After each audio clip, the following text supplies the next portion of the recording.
అందరికీ నమస్కారం. మీ వేణి యాదవ్. ఏందనంటే, ఏ అనుభవమైన జీవితంలో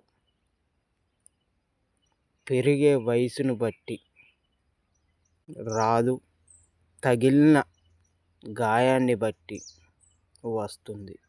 అది ఏదైనా సరే.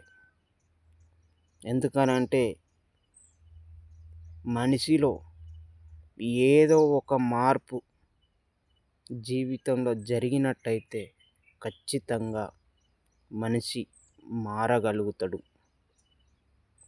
ఇది ముమ్మాటికి వాస్తవం. ఈరోజు చెడ్డవాడుగా ఉన్న మనిషి రేపు మంచివాడు కావచ్చు.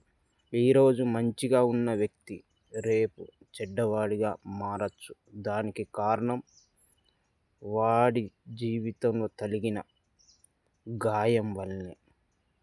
ఖచ్చితంగా మనిషి అనేది మారుతాడు. ఇది ముమ్మాటికి వాస్తవం. మీ వేణి యాదవ్.